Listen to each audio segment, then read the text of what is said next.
Hello, I'm Mike Tessaro, and this is the cheat sheet part two for June 2026. The reason I've broken up into two is because there was just so much happened in June. So the first one dealt with quite a lot of material, and this is dealing with the rest that happened that month. A bit of background about myself: I'm a competition and consumer lawyer, and I've been running my own practice, Tessaro Legal Consulting, for the last pretty close 20 years.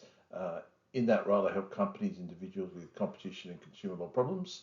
So I do some expert consultancy for various legal publishers on competition and consumer law, and have a part-time role in CATS doing a variety of cases, but including quite a lot of consumer law cases. Prior to that, I worked at the ACCC 15 years in a variety of roles, I guess most relevantly in enforcement and mergers. So in part one, I looked at Middle East war media releases, one court case, and a huge amount of enforcement. It was a very busy month for enforcement, like clearing the decks in the financial year or something. And I might say a bit more about that at the end. And this one I'm looking at seems like quite a lot, but some legislative changes, some scam issues, product safety in a couple of respects. The product safety priorities were issued in June, inquiries, consultations, authorisations, and quite a lot of speeches made in June for some reason. So legislation, supermarket. So the excessive pricing prohibition, effectively the price gouging prohibition that applies to supermarkets, came in. And so what the ACCC did is it did two things. It firstly issued a guideline on how it's going to be enforcing this new law to make sure that if there's any price gouging, that Coles and Woolworths, who are the only two companies caught by it, know what the ACCC is looking for and how they're going to assess that question. And they also announced they're going to be monitoring this issue very closely. So as you can see, it only applies to Coles and Woolies at the moment. Possibility that Aldi get caught in the future. Also Costco, and maybe actually Amazon might actually get dragged into it ultimately. And as you can see, the ACCC issued these new guidelines and how they monitor compliance with the prohibition and how it will assess whether Coles and Woolies have engaged in excessive pricing. This I guess it seems to me something that is very politically driven and probably not really necessary legally anyway. In mergers, Peter Warren Automotive wants to buy Wakeling Automotive Group, and the ACCC has some preliminary concerns about it, so it's gone to phase two. So with phase one, ACCC could be satisfied, let something through, but if it's got some concerns, it needs more information, it's going to do much more in-depth information requests. So the big concern was the Macarthur region, that the combined group would operate 25 out of the 33 new car dealerships in that region, and they believe that could substantially lessen competition in that area. Also looking at the impact of the merger on the acquisition of servicing and repair services in that area. So this is one that seems to me very much likely to result maybe in some divestitures in order to get through. Probably relatively local markets. People probably don't, well, most people don't travel all around Sydney to find the best price. They generally just go to some local dealerships, mainly because they need the car service after they buy it, so they want something local. Ampol Retail and EG Groups. This is one that actually got through. It was initially subject to some concerns and it went through a phase two, and the merger's been approved subject to divestitures. So basically, they were looking at whether the acquisition would reduce competition in areas where the two companies had an overlap. Local markets, so clearly local market definition here.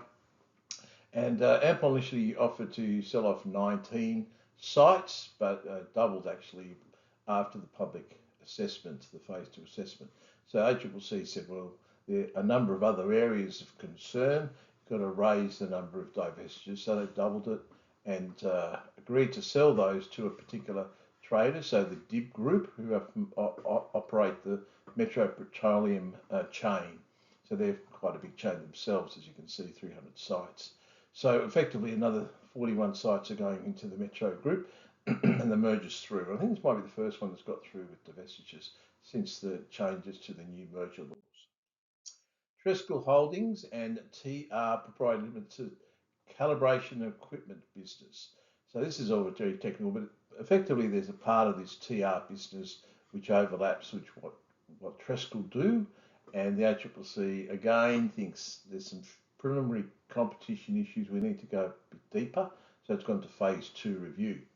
Effectively, they were concerned about the supply of fairly high-tech services, calibration services for testing domains, and they concluded there weren't very many alternative providers of these particular services. And this doesn't mean anything to me, I've got to say, but calibration services and electrical, radio frequency, torque, and force testing domains. So uh, don't ask me to explain that.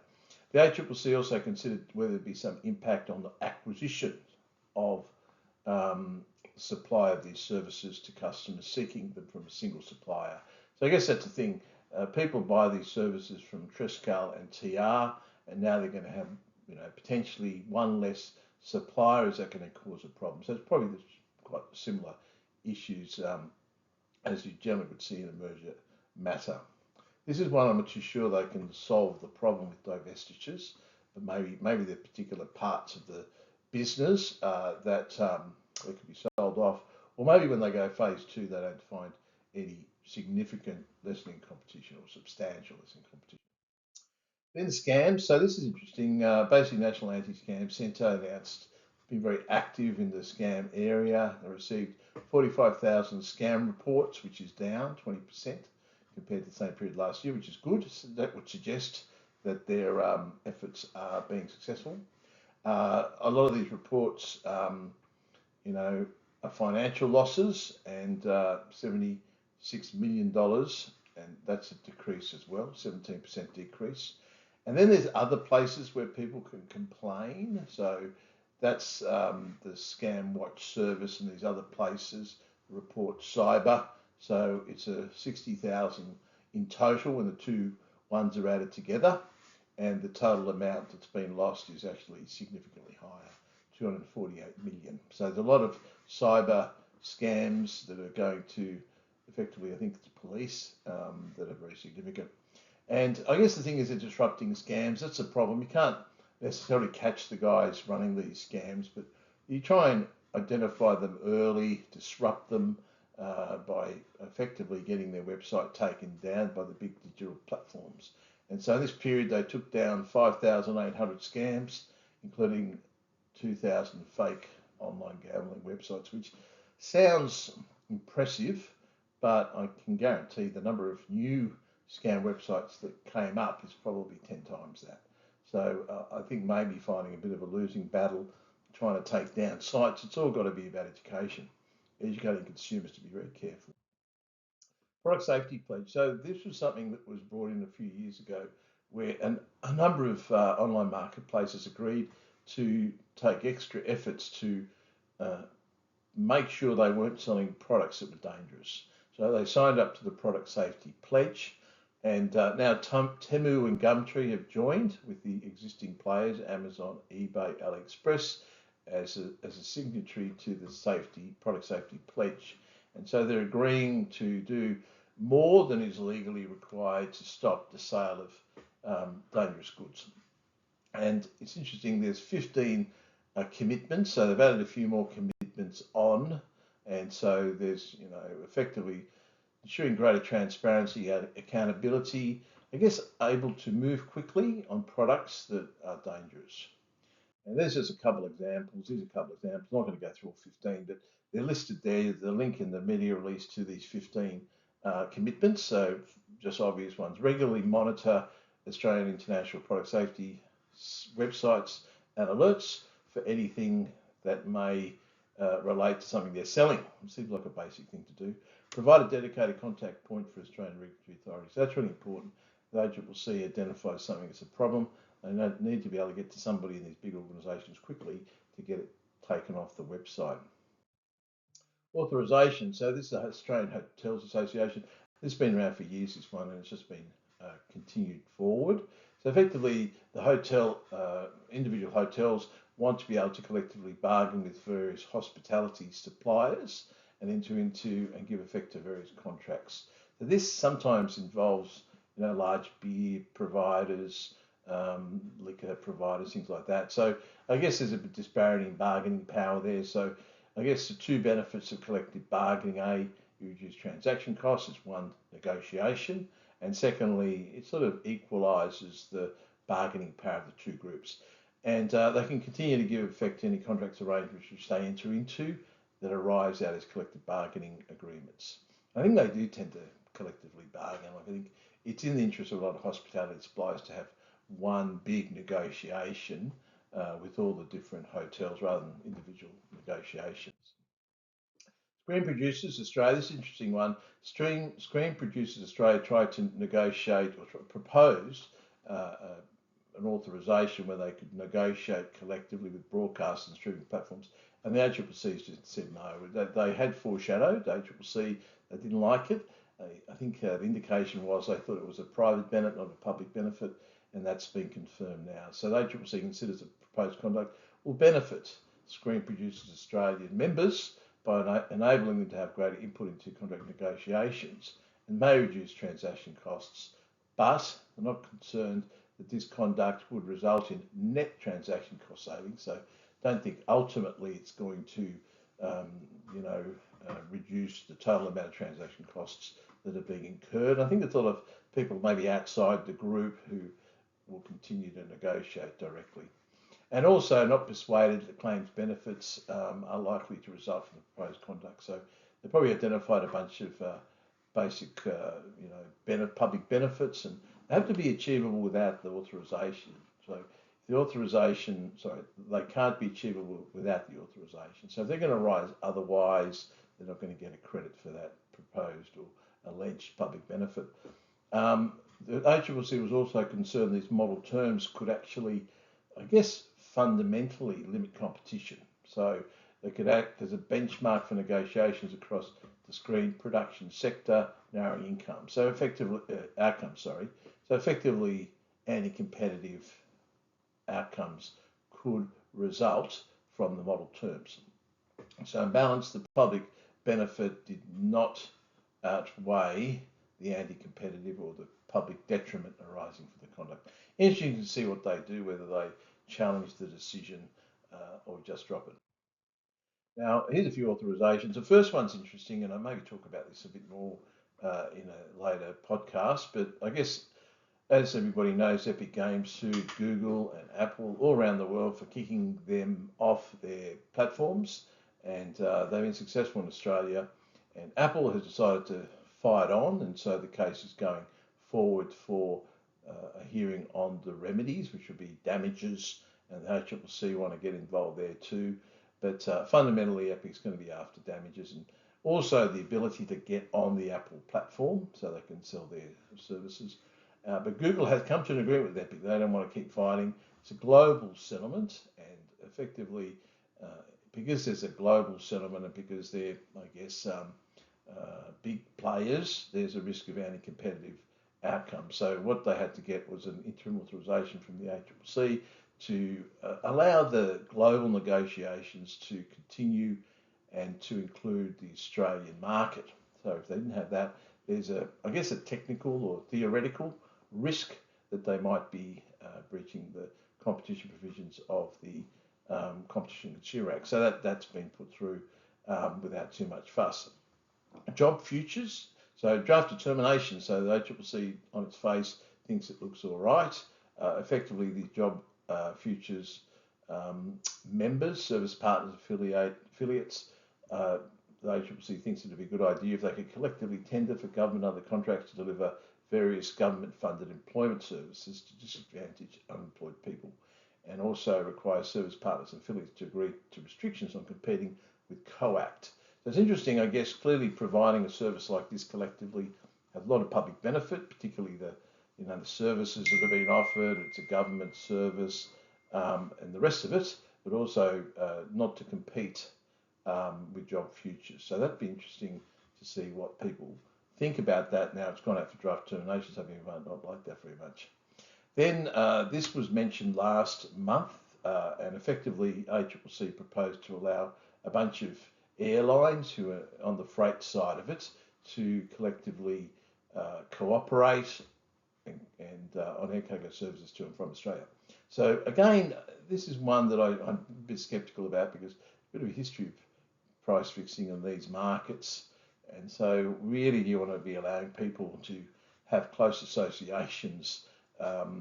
Not saying these particular companies have been involved in anything earlier, but it's an industry that there's been some collusion, and you just want to keep, as I said previously, you want to keep these guys as far apart as possible.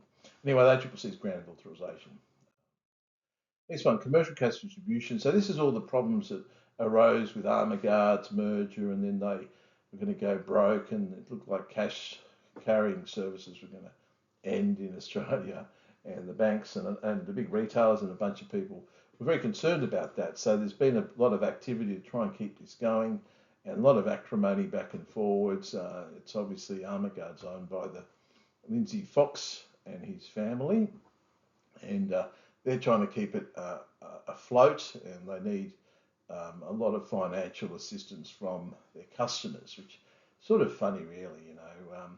I don't know. There was some complaint being made. I saw about the government wants to nationalise this business. That's not very fair. I don't know. Putting your hand out to try and get your customers to give you money to keep your business afloat doesn't sound very fair either. But anyway, there's a lot of need to keep this service operational, and so everybody's involved, the government, Australian Bankers Association, and everybody else to try and keep it going. So the applicants seeking authorisation for the establishment of a joint venture company, effectively a joint venture cash pool and bailment structure. So it's set up an entity that does various things that will be able to keep various commercial cash services happening in Australia. So that's what they want to go forward with. There'll be much more activity on this going forward. It's not over by a long shot. Inquiries and consultations, airlines report came out, domestic airline competition report, and I guess all very predictable. With the Iran war, there's pressure, obviously, on pricing for fuel, particularly jet fuel, and obviously the domestic airlines pass that on, probably pretty understandable that they'd pass that on, and also reducing seat capacity in some routes. I guess probably become a bit marginal, maybe some routes, so they're just making some cutbacks there. Both Qantas and Virgin did some hedging, so that's sort of mitigated the impact of these price rises on their costs. Unfortunately, Rex didn't hedge. They said due to a smaller scale, I think you could probably still hedge. It wouldn't be that big to hedge, do you? Anyway, it doesn't sound like they hedged, or they didn't hedge, and so they're going to be passing on the full impact of these fuel price increases. And then in response to the elevated fuel costs, the big two oligopolists have reduced several domestic services, increased airfares, continue to target and boost demand. And Virgin has come out and said, well, we're going to put 5% across the domestic economy. So they've told everybody that, and I guess Qantas might have been a bit nervous making a public announcement, so they kept it to themselves, which probably you really should do. I think probably keep that sort of stuff to yourself, and also I think probably fair increase of around 5% across your whole operation. You think maybe the cost structures are a little bit different between different routes, and 5% seems maybe a bit arbitrary. I don't know. Inquiries and consultations, broadband. So this is the Measuring Broadband Australia report. I think it's like looking back over how things have developed. So as you can see at the second paragraph there, third paragraph, the early Measuring Broadband Australia reports revealed, fixed line network speeds of between 80 to 85% during busy hours. But now, after many years, well, not many years, but after a few years now, often seeing 100% on plans. And then they're talking about, on average, 99.4% of the services were achieving the download speeds that have been promised to consumers. So I guess that's a good outcome. Like this monitoring has really put a bright light on the way these companies were operating. They've improved their performance, and people are effectively getting what they paid for. The cyclone reinsurance pool. So this is a final report, and this is about very high prices for cyclone reinsurance in Northern Australia, and trying to set up a pool of insurers to keep the prices down. And it has been successful. As you can see there, the ACCC found that the cyclone reinsurance pool had the impact of reducing insurance premium to more moderate levels in these areas which were subject to higher risk for cyclones.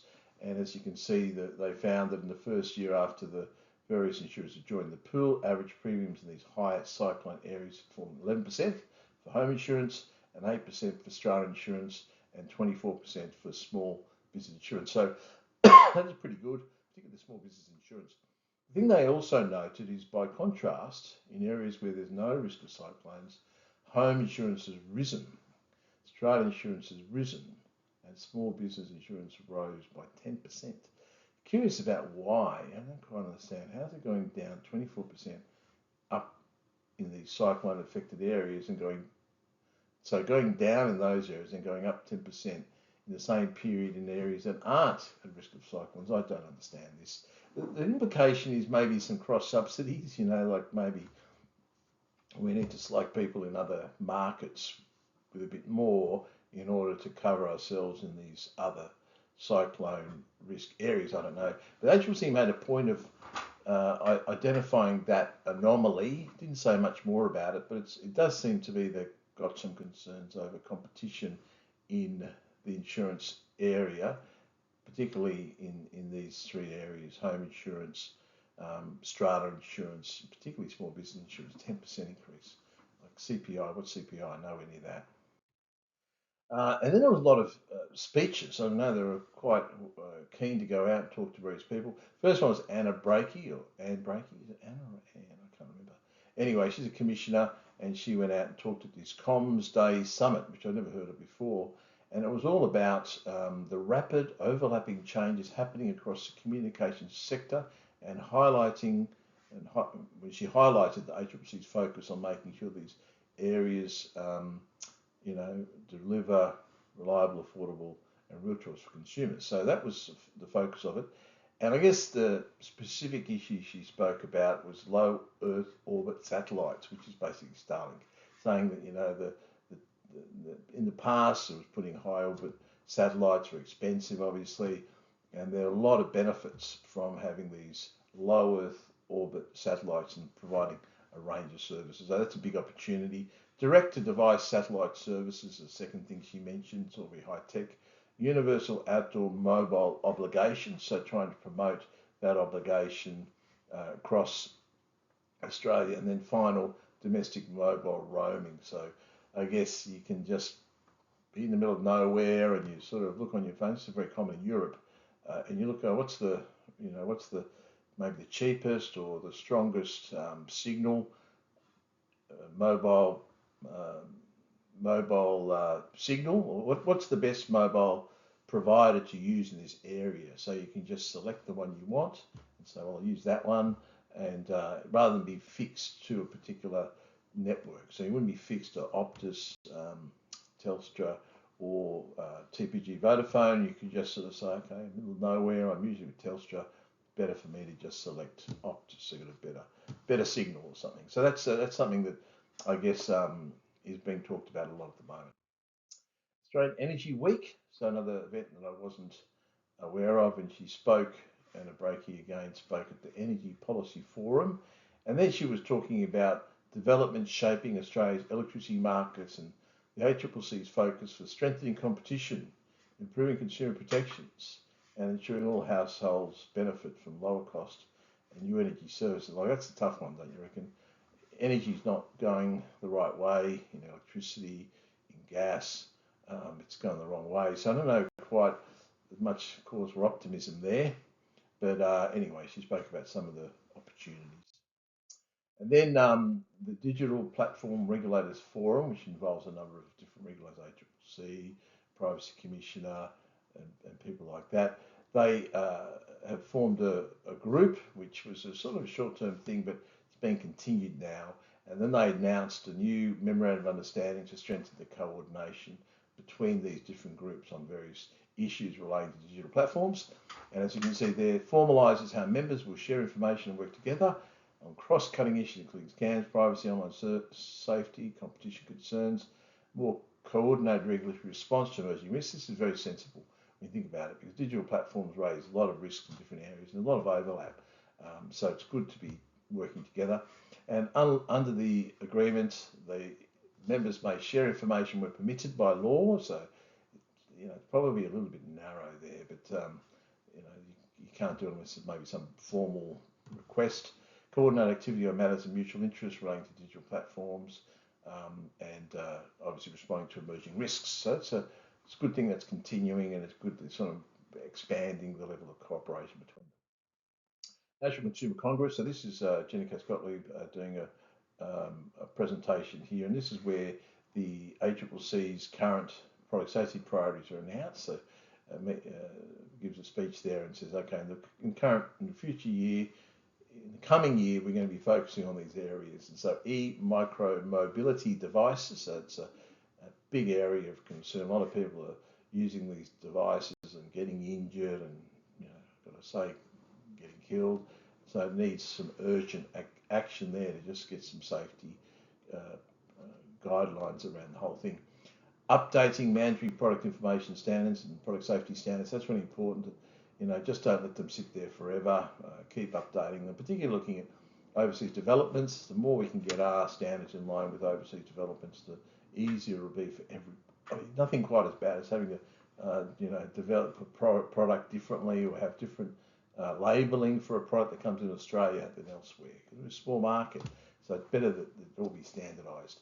Obviously, focusing on products with young children, which makes perfect sense. Obviously, button batteries is a biggie there. And I guess digital markets. There's been a lot of activity recently. We've seen, Amazon selling a few products that allegedly had button batteries.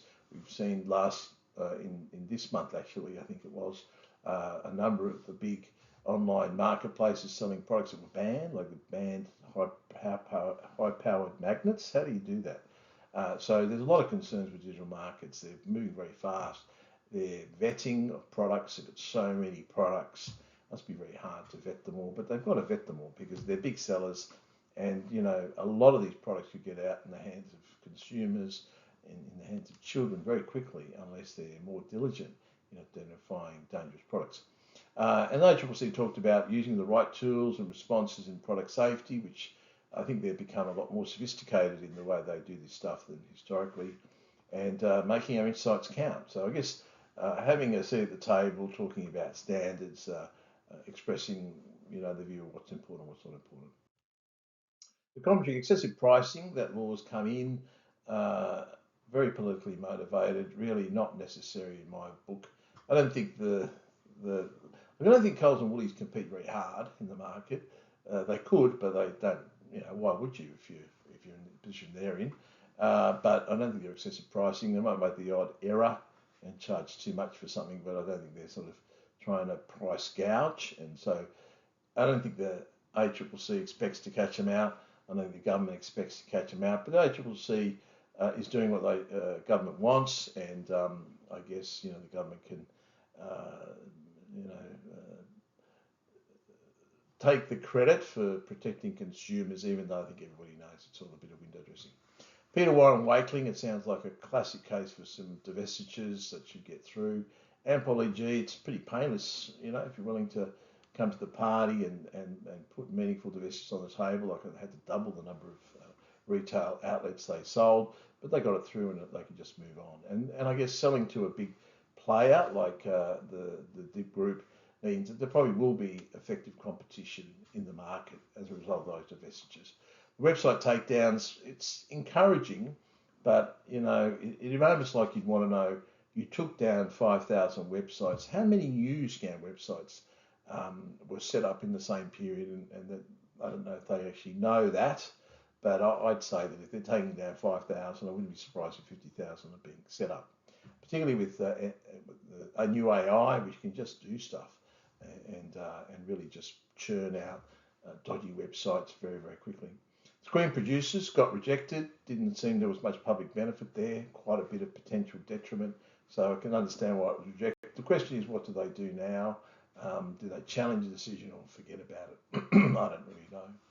Did it also sound maybe they didn't have enough coverage? Maybe they need to expand their membership, because there seemed to be, because they were saying that the net transaction costs wouldn't be reduced by the authorisation. Yes, there are quite a lot of maybe screen producers outside the group who would continue to negotiate with broadcasters. So maybe they need to go on a bit of a membership drive and get a few members. Google and Epic settlement's interesting. I might try and talk about that once I have a closer look at it. But I guess Google wants to just sort of come to a deal globally and just pay some money and probably let Epic back on their platform and then move on. Apple, on the other hand, doesn't want to do that, and Apple wants to take it the whole way, and that's entitled to do that. But it sounded like a pretty strong judgment. I don't think anybody actually read it because it's so long, but it's a pretty strong finding against Apple. They breached the law, and fortunately for them, ACCC wasn't involved, so there's no talk about any penalties, purely damages. That's really what Epic's after. Cash distribution's a bit of a disaster. I think it's been really a mess from day one. I don't think ACCC could have done anything differently, like it let the merger between Armaguard and the Spanish company go ahead. So it was doomed, and now I don't know the story with Armaguard, whether they're being particularly difficult in terms of various issues. And I've just moved to the last thing, but I didn't mean to do that. But I guess one thing observation I'll make is it just seems to me that the enforcement approach under the new Enforcement Commissioner, Luke Woodward, has changed a bit. Previously it was Liza Carver. Definitely not as much coming out of the ACCC when she was the Commissioner. But now with Luke, there's a huge amount coming out. And I think there's a lot of pragmatism. I think it's an idea to say, well, these ones here, let's just get them through with an infringement notice and move on to something a bit meatier. I think that's true because, it's all about deterrence. What's going to achieve deterrence? And that's what the High Court said about statutory penalties. And I guess that's the key issue. If it's not going to achieve any deterrence, maybe you don't want to just let it go through the keeper, as they say, but you don't want to spend a lot of resources on it. So if it's a small no-names company, maybe get an infringement notice. Don't litigate. If it's like something like RPM, just get an undertaking, move on. The thing about RPM, for example, most people engage in RPM because they don't know it's illegal. So suing somebody for RPM, resale price maintenance, is that going to achieve any deterrence? Like, you're dealing with people who are breaking the law because they don't know it's illegal. Wouldn't an education campaign be better there? So where there's a mistake or an error, you just wonder whether it's really appropriate to go hard with litigation. And I think the ACCC have been very pragmatic, saying, well, let's get these off the table and let's go for the big cases that are going to achieve some deterrence. So I'm very impressed with the way the ACCC is going through things at the moment. I guess as far as June goes, like, they got through so much enforcement work, they would have cleared the decks of so much work, and a lot of these outcomes would have been done very quickly. There's only two criticisms, I think, looking at the way that things are being done. Firstly, always require a company to either bring in a compliance program or get someone to review their existing one. The fact that they breached the law with the compliance program in place suggests it's not working. So don't drop the ball on compliance, because the best way to stop a company from breaching the law again is to have a proper compliance program that's independently reviewed. And I have a stake here because I do a lot of independent reviews, but it's just perfect sense. Deterrence, big part of deterrence is ensuring an effective compliance program is in place. And I guess the second thing is, cases like C-Swift, allegedly anti-competitive terms in their contracts, those cases don't come around every day. And to settle a case like that administratively doesn't make sense to me. Now, there might have been some other problem, maybe there was some other obstacle to running the case, I don't know. But ACCC doesn't run many competition cases, and when one comes along, it's got to make the most of it. Particularly C-Swift. Like, I don't think anybody doubts C-Swift has an inordinate amount of market power in that market, servicing, First Nations communities, and if they're stopping competition and charging, very high prices, that's a bad thing. So I think that it seems to me the ACCC shouldn't be letting competition cases go through without a serious remedy being provided by the company. So that's all I had. The other thing I probably forgot on that last sheet before I moved across was product safety, priorities, which I think I talked about in a bit of detail. So I guess they've been released, and I'm sure the ACCC will be very active in terms of seeking to get outcomes in all those areas. So if you have any questions, feel free to give me a call or drop me